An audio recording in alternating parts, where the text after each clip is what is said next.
Hello అండి, అందరికీ నమస్తే. ఈరోజు వచ్చి పుదీనా టమాటో చట్నీ ఎలా చేసుకోవాలో మీకు చూపిస్తానండి. ముందుగా అయితే మా పెరట్లో ఉండే పుదీనా మొత్తం నేను నీట్గా తీసుకున్నానండి. చూసారు కదండి.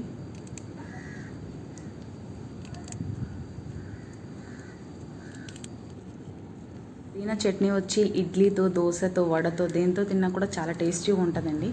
సో ఈ రెసిపీ వచ్చి మీకు ఈరోజు నేను చూపిస్తానండి ఎలా చేయాలనేది. ఈ చట్నీ వచ్చి చూసారు కదండి. దీన్ని 2 టైమ్స్ వాష్ చేసుకున్నానండి, క్లీన్ చేసుకున్నాను. టమాటో, అల్లం వెల్లుల్లి, పుదీనా, శనగపప్పు, పచ్చిమిరపకాయలు, తాలింపు కోసం కరివేపాకు. చూసారు కదండి.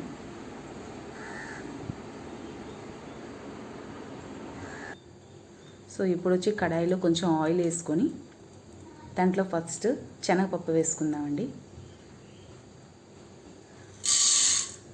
శనగపప్పు వేసుకొని దీన్ని లైట్గా రెడ్ కలర్ వచ్చేలాగా వేయించుకుందామండి. అల్లం వెల్లుల్లి అండి, దీన్ని కూడా ఫ్రై చేసుకోవాలి.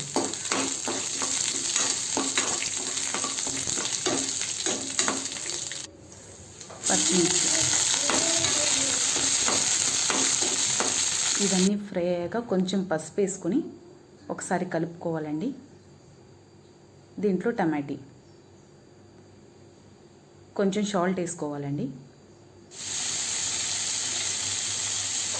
దీంట్లో కొంచెం సాల్ట్ వేసుకోవాలండి.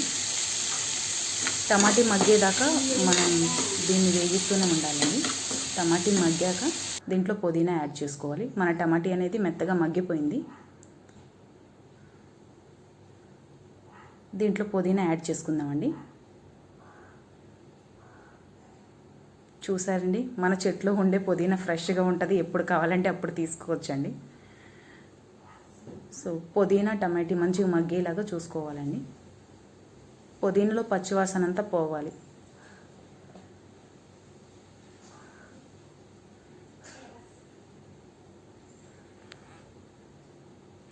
చూసారండి, మన టమాటీ పుదీనా మొత్తం మన టమాటీ పుదీనా మొత్తం మగ్గిపోయిందండి. దీంట్లో నిమ్మకాయ సైజంత చింతపండుని యాడ్ చేసుకుందామండి. లైట్గా పులుపుగా చాలా టేస్టీ ఉంటుంది. దీన్ని చల్లార్చుకొని మిక్సీ జార్లో తీసుకుందామండి. మెత్తగా మిక్సీ చేసుకున్నామండి. ఇప్పుడు చట్నీకి పోపు పెట్టుకుందాం. అది చాలా ఇంపార్టెంట్ అండి, చాలా టేస్టీగా ఉంటుంది. సో మన చట్నీ వచ్చి రెడీ అయింది. దీన్ని పోపు ఎలా పెట్టుకోవాలని మీకు చూపిస్తాను చూడండి.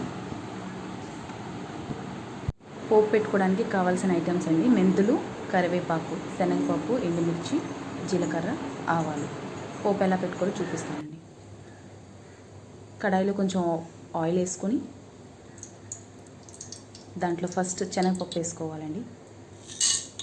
శనగపప్పు, ఎండుమిర్చి లైట్గా ఫ్రై చేసుకొని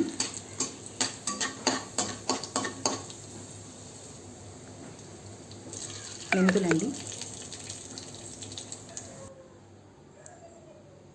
పోపు అయితే సో ఓవరాల్గా మన పోపు అనేది రెడీ అయిపోయిందండి. దీన్ని చట్నీలో యాడ్ చేసుకుందాం.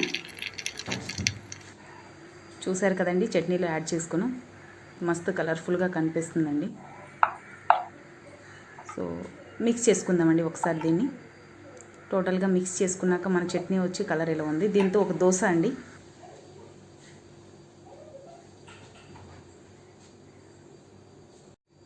దోశ రెసిపీ కూడా నేను పోస్ట్ చేస్తానండి. సో మన దోశ చూసారండి, మంచి కలర్ఫుల్గా ఉంది.